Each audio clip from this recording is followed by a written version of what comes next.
अल्हम्दुलिल्लाह रब्बिल आलमीन अस्सलातु वस्सलामु अला रहमतिल आलमीन सय्यिदिना व नबीना व क़ाइदिना मुहम्मदिन व अला आलिहि व सहबिहि व मन वाला मिलादीन అభిమాన సోదరులు మీ అందరికీ నా ఇస్లామీ అభివాదం. అస్సలాము అలైకుం వరహ్మతుల్లాహి వబరకాతుహు. వఅలైకుం సలాం వరహ్మతుల్లాహి వబరకాతుహు.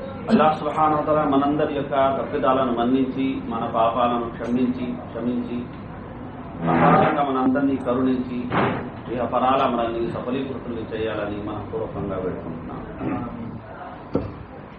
అభిమాన సోదరులారా, ఈరోజు సూరతుల్ ఇస్రా గురించి మనం తెలుసుకోబోతున్నాం.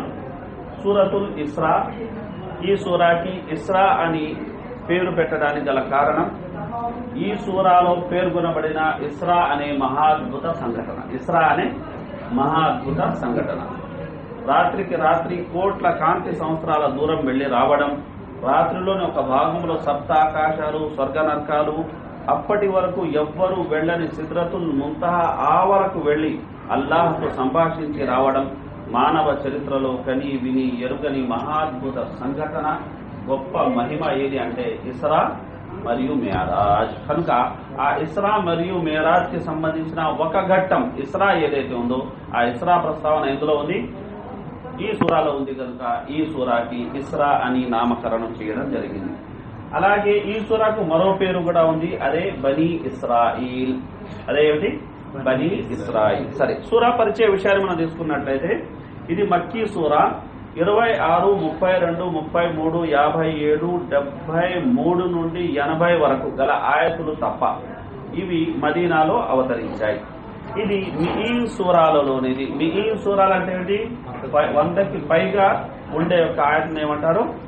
ఆ సూరాను మిఈన్ సూరా. ఆయతుల సంఖ్య 111. క్రమానుసారం ఇది 17వ సూరా.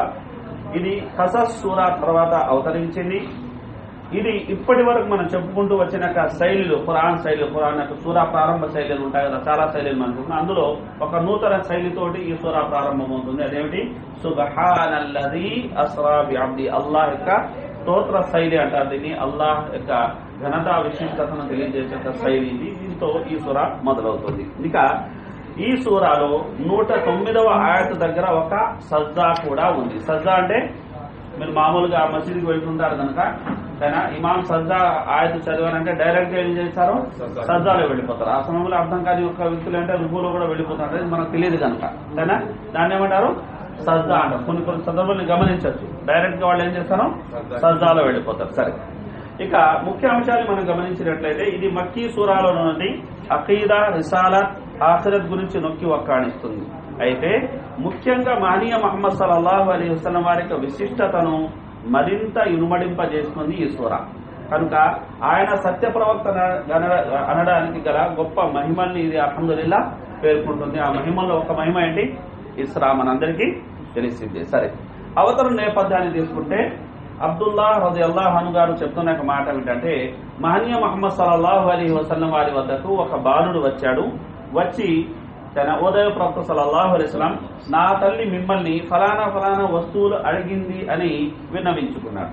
అది విన్న ప్రవక్త సల్లల్లాహు అలైహి వసల్లం వారు ఏమన్నారంటే, ఈ రోజు మీకు ఇవ్వడానికి మా దగ్గర ఏమీ లేదు. అంటే ప్రవక్త సల్లల్లాహు అలైహి వసల్లం వారి జీవితాన్ని మనం గమనించినట్లయితే తన చాలా పస్తులతో ఆయన జీవితం గడిచింది. కనుక హజరత్ ఆయిషా రదియల్లాహు గారు సెలవిచ్చారు, నెలలు గడిచిపోయి, కొన్ని సందర్భాల్లో నెలలు గడిచిపోయి 2 నల్లటి వస్తువులు తప్ప మాకేమీ దొరికేవి కావు. ఆ 2 నల్లటి వస్తువులు ఏది అంటే, ఒకటి నీళ్లు, రెండవది ఖర్జూరం. ఈ తప్ప ఏమీ దొరికేది. అలాంటి పస్తులతోటి ప్రవక్త సల్లల్లాహు అలైహి వసల్లం జీవితం గడిపారు. కనుక వచ్చి ఒక వ్యక్తి అడుగుతుంటే ప్రవక్త సల్లల్లాహు అలైహి వసల్లం ఏమంటున్నారు?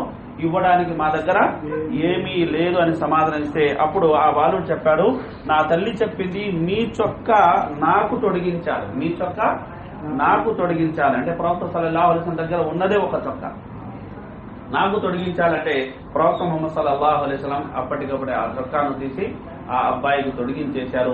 అయితే ఇంకా సిగ్గుతోటి, అంటే చొక్కా లేదు కదా, సిగ్గు బయటికి వెళ్ళాలంటే సిగ్గుతోటి ప్రవక్త సల్లల్లాహు అలైహి వసల్లం గదిలోనే కూర్చుండిపోయారు. బిలాల్ రజన్ అజాన్ ఇచ్చేశారు, ఇఖామత్ కూడా అయిపోయింది. ప్రవక్త సల్లల్లాహు అలైహి వసల్లం బయటికి రాకపోయేసరికి సహాబాలు కంగారు చెంది అనుమతి తీసుకుని లోపల వెళ్ళి చూస్తే ప్రవక్త ముహమ్మద్ సల్లల్లాహు అలైహి వసల్లం చొక్కా లేకుండా కూర్చోవడం అనేది గమనించారు.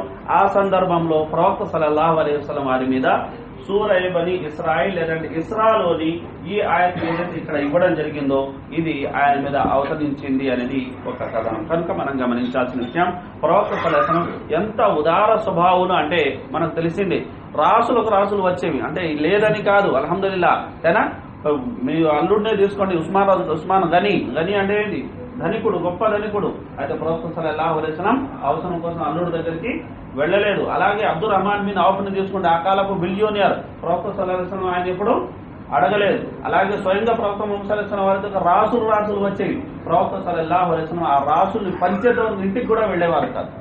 రాత్రి ఒకవేళ లేట్ అయిపోతే రాత్రి అక్కడ మస్జిద్లోని గడిపేసి ఉదయం లేచి మొత్తం పట్టేసి దుమ్ము ఎలా దులుపుకుంటూ మనం వెళతాం అలా దులుపుకొని ఆయన వట్టి చేతులతో ఇంటికి వెళ్ళిపోయేవారు. అలాంటి యొక్క గొప్ప దానశీలత కలిగిన వ్యక్తి ఎవరు?